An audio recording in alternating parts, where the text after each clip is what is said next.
প্রশংসার মালিককে সেই মহান রবের প্রশংসা করি যিনি আমাদের মালিক, হায়াতের মালিক, মালিক, রিজিকের ব্যবস্থা মালিক, আসমান জমিনের সার্বভৌমত্বের অধিকারী, যিনি আরশের উপর সুমহান প্রতিষ্ঠিত, সকল কর্মবিধায়ক, সকল বিষয়ের পরিচালক, সেই মহান রবের প্রশংসা করি যিনি তার দয়াদের বাণী আল কোরআনে 3 নম্বর সূরা সূরাতুল আলি ইমরান 52 নম্বর আয়াত থেকে আজকের এই দর্শে আমাদেরকে বসার তৌফিক দান করেছেন। সেজন্য রব্বুল আলামিনের প্রশংসা করি, অন্তরে অন্তঃস্থল থেকে কালিমাতুল শুকরিয়া আদায় করি। আলহামদুলিল্লাহ, দুরূদ ও সালাম শান্তি মানবতার আনন্দ শাহের রহমাতুল আলামিন খাতামুন নবিয়্যিন যার পরবর্তীকার নবীর আগমনে সেই নবীর উপর দুরূদ ও সালাম সাল্লাল্লাহু আলাইহি ওয়া আলিহি ওয়াসাল্লাম। হযরত ঈসা আলাইহিস সালামের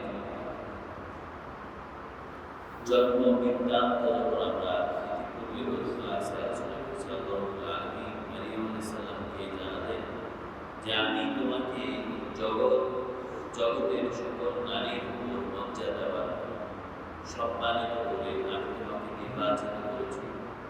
মারিয়াম আলাইহিস সালামের কাছে ফেরেশতা এসে বলল যে আল্লাহ তোমাকে সুসংবাদ দিচ্ছেন যে তোমার একটি ছেলে সন্তান হবে, তার নাম হবে ঈসা ইবনে মারিয়াম। মারিয়াম আলাইহিস সালাম বললেন কিভাবে হবে, আমাকে তো পুরুষ কখনো স্পর্শ করে। আল্লাহ রাব্বুল আলামিন জানিয়ে দিলেন যে আল্লাহ রাব্বুল আলামিন যখন যেরকম ইচ্ছা করে সৃষ্টি করতে, তিনি যেমনই ইচ্ছা করতে পারেন তেমন সৃষ্টি করেন। এটাও আল্লাহ রাব্বুল আলামিনের একটি নিদর্শন। তিনি যখন ইচ্ছা করেন তিনি বলেন কুন ফায়াকুন, হয়ে যায়। তারই ধারাবাহিকতায় আল্লাহ রাব্বুল আলামিন হযরত ঈসা আলাইহিস সালামকে যখন নবুয়ত দান করলেন, এই নবুয়তের দাবি নিয়ে রাসূল ঈসা আলাইহিস সালাম যখন বনী ইসরাঈলকে বললেন আমাকে তোমাদের কাছে নবী হিসাবে প্রেরণ করা হয়েছে, অতঃপর তিনি যখন দেখলেন যে বনী ইসরাঈলের লোকেরা তাকে প্রত্যাখ্যান করার মতো, ফালাম্মা আহাসসা ঈসা মিনহুমুল কুফরা 52 নম্বর আয়াতে আল্লাহ বলেন যখন ঈসা আলাইহিস সালাম অনুভব করলেন, উপলব্ধি করলেন যে বনী ইসরাঈলের লোকেরা তাকে অস্বীকার করবে, অস্বীকার করতেছে, এমনকি তার মৃত্যুর জন্য, তাকে মেরে ফেলার জন্য, তাকে হত্যা করার জন্য তার বাড়িতে চারপাশে বিভিন্ন পন্থী হতে তাকে হত্যা করার চিন্তা করতেছে। ফালাম্মা আহাসসা ঈসা মিনহুমুল কুফরা, যখন ঈসা আলাইহিস সালাম বনী ইসরাঈলদের কুফরি অনুভব করলেন, ক্বালা মান আনসারি ইলাল্লাহ, তখন ঈসা আলাইহিস সালাম তার অনুসারীদের মধ্যে তিনি আহ্বান করলেন কারা কারা আল্লাহর রাস্তায় আল্লাহ রাব্বুল আলামিনকে সাহায্য করার জন্য, আল্লাহ রাব্বুল আলামিনের পথে কারা কারা সাহায্যকারী হবে।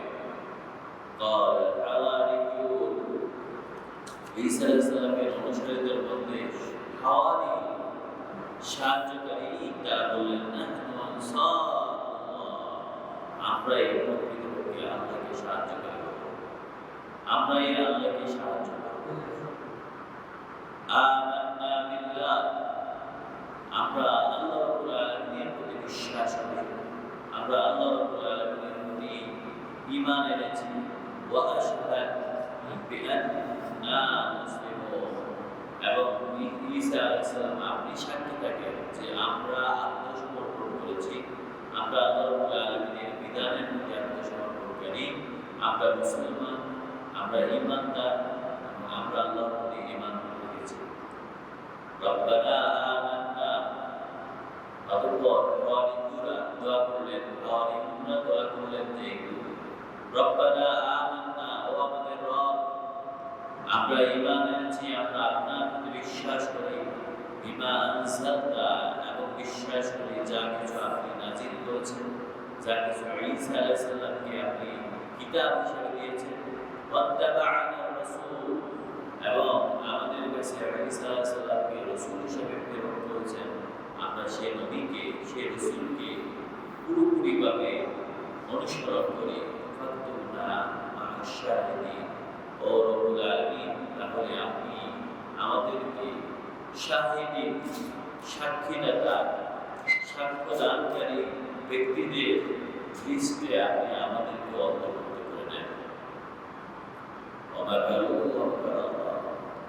যখন ঈসা আলাইহিস সালামকে হত্যা করার জন্য, ঈসা আলাইহিস সালামকে মেরে ফেলার জন্য কাফেররা, ইয়াহুদীরা ঈসা আলাইহিস সালামের বিরুদ্ধে ষড়যন্ত্র করলেন, আল্লাহ রাব্বুল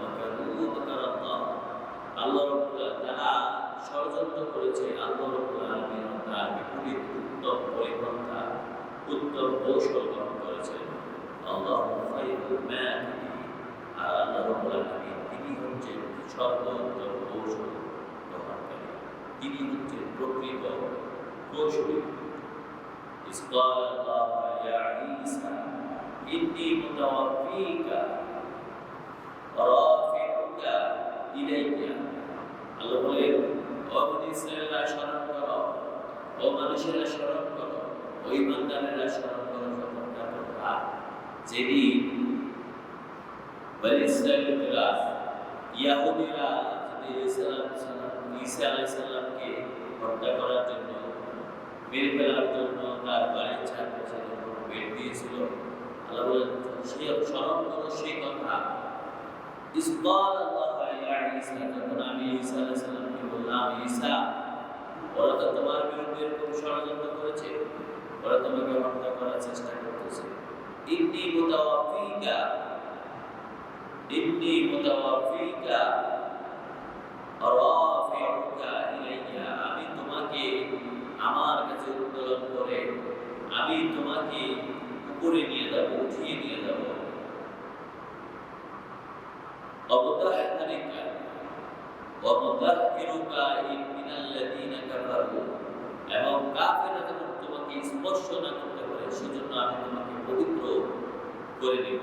আমি তারা যেন তোমাকে কোনোভাবে নাগাল না পায়, আমি তোমাকে নিয়ে যাব। وجاعلوك الذين اتبعوك فوق الذين كفروا إلى يوم القيامة।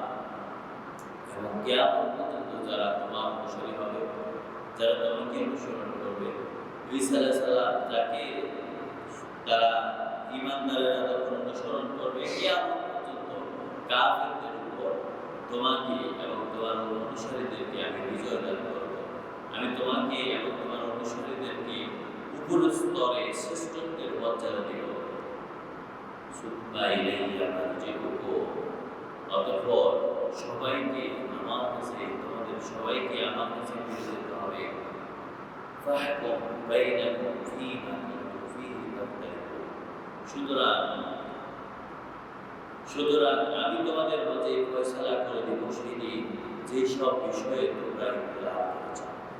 ঈসা আলাইহিস সালাম যখন তিনি তার ঘরে ছিলেন, বনী ইসরাঈলরা, ইয়াহুদীরা তার ঘরের চারপাশে বেট দিয়ে ঈসা আলাইহিস সালামকে মেরে ফেলার জন্য চক্রান্ত করলেন। আল্লাহ রাব্বুল আলামিন ঈসা আলাইহিস সালামকে তখন চতুর্থ আসমানে উঠিয়ে নিয়ে গেছেন। সুবহানাল্লাহ। তিনি ঈসা আলাইহিস সালামকে উপরে নিয়ে গেলেন। আর ঈসা আলাইহিস সালামকে মারার জন্য যারা আসছিলেন, তারা একজনকে ঈসা আলাইহিস সালামের ঘরে প্রবেশ করালেন। দেখতে দিলেন যে ঈসা আলাইহিস সালাম ঘরের কোথায় আছে, কোন কোনায় আছে, লুকায় আছে কিনা। যখন ওই লোকটা ঈসা আলাইহিস সালামের ঘরে প্রবেশ করল, সাথে সাথে তার আকৃতি পরিবর্তন হয়ে সেই ঈসা আলাইহিস সালামের আকৃতি ধারণ করল। আল্লাহ রাব্বুল আলামিন তার আকৃতি পরিবর্তন করে তার চেহারাটা ঈসা আলাইহিস সালামের মতো করে দিলেন।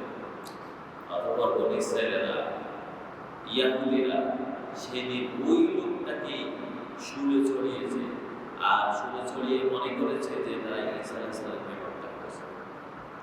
কিছুক্ষণ পরে যখন তাদের হুঁশ আসলো যে হ্যাঁ, আমরা তো প্রকৃতপক্ষে আমাদের একটা লোককে এই রূপে প্রবেশ করেছে। কিছুক্ষণ আগে এটা তো এইরকম না যে ঈসা আলাইহিস সালাম এখানে থাকতেও পারে, নাও থাকতে পারে, এরকম একটা বিষয় বসে আছে। কিন্তু যেই লোকটাকে আমাদের সামনে আমরা নিজেরা তাকে রুমে প্রবেশ করেছি, সেই লোকটা কোথায় গেল? সেই লোকটা তো বারবার চিৎকার করে বলতেছিল, আমি কিন্তু ঈসা নয়, আমি তোমাদের ওই ছেলেটা, যে ছেলেটাকে তোমরা এই করবে, আমার এই রুমে ঈসা আলাইহিস সালামকে খোঁজার জন্য পাঠিয়েছে। আল্লাহ রাব্বুল আলামিন বলেন, ফাহকুম বাইনাকুম ফাহকুমু বাইনাকুম ফাহকুমু বাইনাকুম, সেদিন আমি জানাইয়া দেব তোমাদেরকে, তোমাদের মাঝে যা কিছু ছিল, ফীমা কুনতুম ফীহি তাখতালিফুন, তোমরা যে মতবিরোধ করেছিলে, সেই দিন তারা বলেছিল এই লোকটা যদি ঈসা হয় তাহলে আমাদের ওই লোকটা কোথায়? আর এই লোকটা যদি ওই লোকটাই হয় তাহলে তার আকৃতি কিভাবে ঈসার মতো হয়? আল্লাহ বলেন, সেদিন আমি তোমাদেরকে জানিয়ে দেব বিচারের মুহূর্তে ঈসা আলাইহিস সালামের সামনে, সব মানুষের সামনে আমি সেদিন ফয়সালা করে দেব তোমাদের মধ্যে যে ইখতিলাফ ছিল। ফাআম্মাল্লাযীনা কাফারু, আল্লাহ বলেন এত কিছুর পরেও যারা কুফরি করবে, যেই ব্যক্তিরা এত কিছু জানার পরেও তারা অস্বীকার করবে, অকৃতজ্ঞ হবে, ফাউআযিবুহুম আযাবান শাদীদান ফিদ দুনিয়া ওয়া ফিল আখিরাহ, তাকে তো আমি অবশ্যই কঠিন শাস্তি দেব দুনিয়া এবং আখিরাতে, সব সময়ের জন্য আমি তাকে কঠিন শাস্তি দান করব। সেই ব্যক্তিকে কোনো কেউ সাহায্য করার পথ থাকবে না, কেউ তাকে বাঁচাতে পারবে না, কেউ তাকে রক্ষা করবে না, সেই দিন কেউ তাকে সাহায্য করবে না। ওয়াল্লাযীনা আমানু, আর যারা ঈমানদার, যারা বিশ্বাস করবে, ওয়ামিলুস সালিহাত, এবং নিজের আমলগুলোকে আল্লাহ রাব্বুল আলামিনের সন্তুষ্টির জন্য ব্যয় করবে,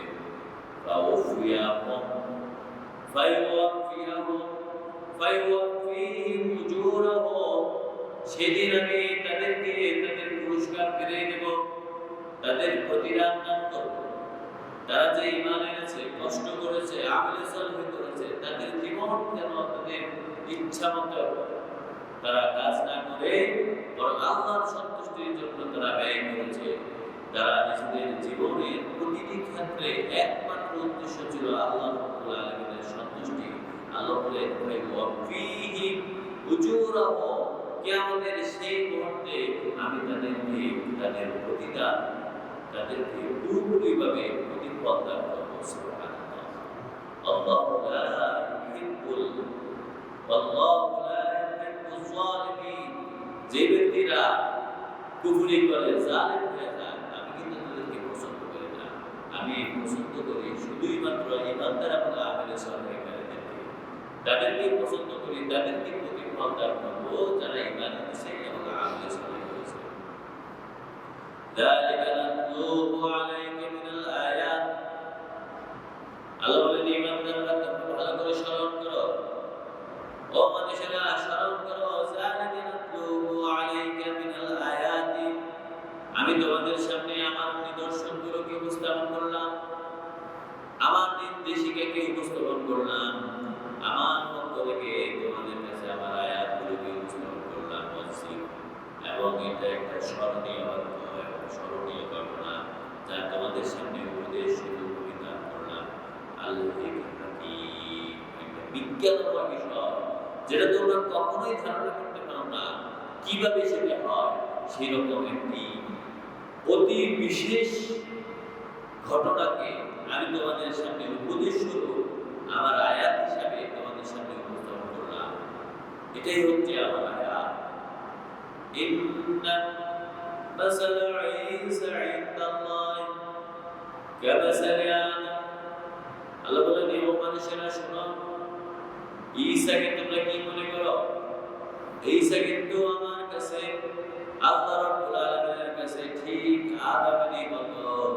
আদম যেমন আল্লাহ রাব্বুল আলামিন আদমকে সৃষ্টি করলেন কোনো পিতা ছাড়া, মা ছাড়া, আল্লাহ রাব্বুল আলামিন তেমনি ভাবে ঈসা আলাইহিস সালামকে তার মায়ের গর্ভে, হযরত মারিয়ামের গর্ভে ঈসা আলাইহিস সালামকে দান করলেন কোনো পুরুষের সংস্পর্শ ছাড়া।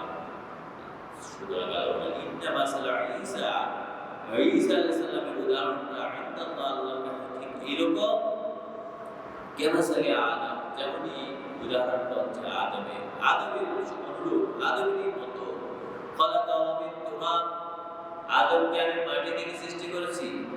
সুম্মা ক্বালা লাহু কুন ফায়াকুন, আদমকে সৃষ্টি করার ক্ষেত্রে আমি শুধুই বলেছি হয়ে যাও, সাথে সাথে তা হয়ে গেছে।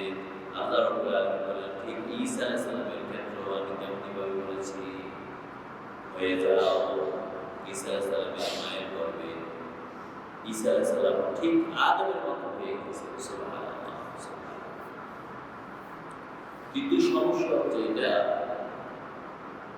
খ্রিস্টানরা কিন্তু জানে আল্লাহ রাব্বুল আলামিন ঈসা আলাইহিস সালামকে এমন পবিত্রভাবে তার মায়ের গর্ভে প্রেরণ করেছেন কোন পুরুষের সংস্পর্শ ছাড়া। কিন্তু তারা মনে করে যে এটা একটা, এইভাবে যদি তারা বলে, তারা যদি মারিয়াম আলাইহিস সালামের কথা বলে যে তিনি তার কোন পুরুষের সংস্পর্শ ছাড়া গর্ভবতী হয়েছেন, তাহলে মানুষ কিন্তু অন্য কিছু মনে করবে। এই জন্য তারা নিজেরা বানাইয়া যোসেফ নামে একজনকে ঈসা আলাইহিস সালামের পিতা হিসেবে তারা বানাই দিয়েছে। নাউজুবিল্লাহ। আল্লাহ বলেন কখনো এরকম নয়, বরং তোমরা মনে রেখো উদাহরণটা ঠিক আদমের মতো। আদম যেমন পিতামাতা বিহীন তিনি সৃষ্টি হয়েছেন, ঈসা আলাইহিস সালামকেও আমি তেমনিভাবে পিতাহীন সৃষ্টি করেছি। তাকে শুধু বলেছি হয়ে যাও, সাথে সাথে সেটা হয়ে গেছে। সুবহানাল্লাহ।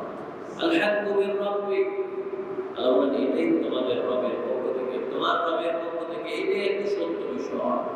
আল হাক্কু, এটাই যথাযথ বিষয়, এটাই প্রকৃত বিষয়। আল হাক্কু মির রাব্বিক ফালা তাকুন মিনাল মুমতারিন।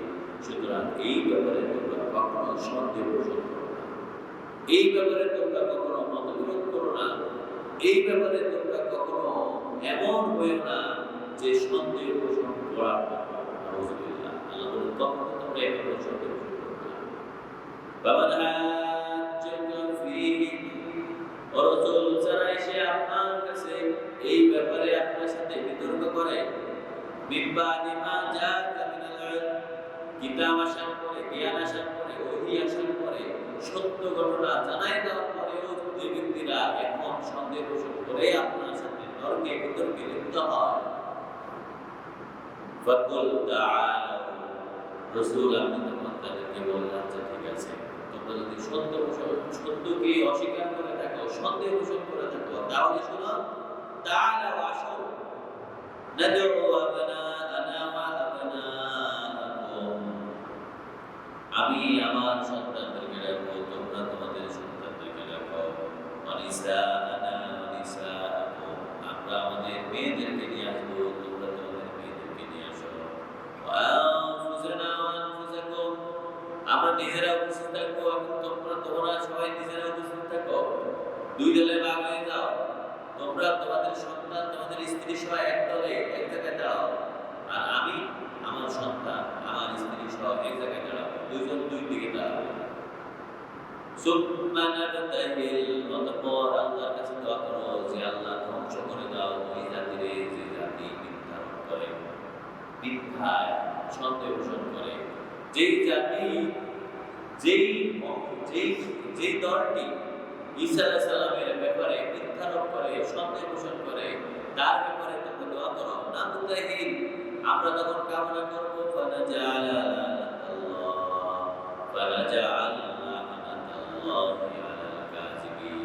এই দোয়া করো যে যারা মিথ্যা বলে, যারা মিথ্যা পোষণ করে, যারা মিথ্যারোপ করে, যারা সত্যকে অস্বীকার করে, তাদের যেন ধ্বংস হয়ে যায়। রাসূল যারা সত্য ঘটনা জানাইয়া দেওয়ার পরে, ঈসা আলাইহিস সালামের ব্যাপারে প্রকৃত বিষয়টা তাদেরকে জানাইয়া দেওয়ার পরেও সন্দেহ পোষণ করে, তাহলে তাদেরকে বলেন যে আমরা আমাদের সন্তানেরা আমাদের স্ত্রীরা একদিকে দাঁড়াবো, তোমরা তোমাদের সন্তানেরা তোমাদের স্ত্রী সহ একদিকে দাঁড়াও। তাহলে আল্লাহর কাছে দোয়া করো যে আল্লাহ এই দুই দলের মধ্যে যারা মিথ্যাবাদী তাদেরকে ধ্বংস করে দাও। ইন্না হাযা লাহুল কাসাসুল হক, আল্লাহ আমার বলে ঈসা আলাইহিস সালামের ব্যাপারে, মারিয়ামের ব্যাপারে তোমাদেরকে যা কিছু বলছি এটা একটা প্রকৃত সত্য ঘটনা। ওয়া মা মিন ইলাহিন ইল্লাল্লাহ, মনে রেখো সত্য ইলা আল্লাহ ছাড়া আর কেউ হতে পারে না। ওয়া ইন্নাল্লাহা লাহুয়াল আজিজুল হাকীম। আর আল্লাহ রাব্বুল আলামিন তিনি হচ্ছেন প্রকৃত মালিক। লাহুয়াল আজিজুল হাকীম, তিনি হচ্ছেন মহাপরাক্রম, তিনি হচ্ছেন সর্ববিজ্ঞ, তিনি হচ্ছেন মহাবিজ্ঞানী। তার বাক্য থেকে কেউ বাঁচতে পারবে না। তোমরা যদি এখনো মিথ্যার পিছনে ঘুরো, এখনো যদি তোমরা সত্য থেকে বিমুখ হয়ে মিথ্যাকে আশ্রয় নাও, মিথ্যাকে গ্রহণ করো, তাহলে মনে রাখো তোমাদের কি আল্লাহ অবশ্যই পালনা করবে। কুল ওয়া রাসূল ফাইতাল্লাহ, আর যে ব্যক্তি এত কিছুর পরেও, এত সত্যভাবে উপস্থাপন করার পরেও, বিজ্ঞানময় আলোচনা করার পরেও, হযরত ঈসা আলাইহিস সালামের প্রকৃত ঘটনা তাদেরকে জানাইয়া দেওয়ার পরেও যে ব্যক্তি ফাইতাল্লাহ মুখ ফিরিয়ে নেবে, যে ব্যক্তি সত্য থেকে বিমুখ হবে, যে ব্যক্তি নিজের ইচ্ছাকে প্রাধান্য দিয়ে, নিজের খেয়াল খুশিকে প্রাধান্য দিয়ে ঈসা আলাইহিস সালামের ব্যাপারে একটা মিথ্যা কথা ছড়াইয়া দেবে যে ঈসা আলাইহিস সালাম হলো আল্লাহর ছেলে, ঈসা আলাইহিস সালাম হলো আল্লাহ নিজেই খোদা, নাউজুবিল্লাহ। কেউ যদি এরকম মিথ্যা আরোপ করে, এরকম মুখ ফিরিয়ে নিয়ে নিজের ইচ্ছা মতো কোনো কিছু বানিয়ে নেয়, ফাইন্নাল্লাহা আলিমুম বিল মুফসিদিন। রাসূল তাহলে শুনেন, আল্লাহ রাব্বুল আলামিন তিনি কিন্তু এই রকম মিথ্যারোপকারী, এই রকম ফাসাদ সৃষ্টিকারী, এই রকম বিভ্রান্তবাদীদের সম্পর্কে কিন্তু আল্লাহ ভালো করে জানেন। আপনার দায়িত্ব হচ্ছে তাদের সামনে শুধু উপস্থাপন করা। তারা যদি মিথ্যারোপ করে, ফাসাদ সৃষ্টি করে, বিভেদ সৃষ্টি করে, তারা যদি বিভ্রান্তি সৃষ্টি করে, তাহলে আল্লাহ কিন্তু তাদের সম্পর্কে অবগত আছেন, তিনি তাদেরকে অবশ্যই পাকড়াও করে জাহান্নামে নিক্ষেপ করবেন। আল্লাহ রাব্বুল আলামিন যেন আমাদেরকে বিভেদ সৃষ্টিকারী, ফাসাদ সৃষ্টিকারীদের থেকে দূরে রাখেন, আমাদেরকে যেন প্রকৃত ঈমান দান করেন, এবং আমরা যেন আমলে সালেহ করে জীবনে শেষ নিঃশ্বাস পর্যন্ত আল্লাহ রাব্বুল আলামিনের সন্তুষ্টির জন্য নিজেদের জীবন ব্যয় করতে তৌফিক দান করেন। আমিন। ওয়া মা তাওফীক ইল্লা বিল্লাহ। সুবহানাল্লাহি ওয়া বিহামদিহি, আশহাদু আল্লা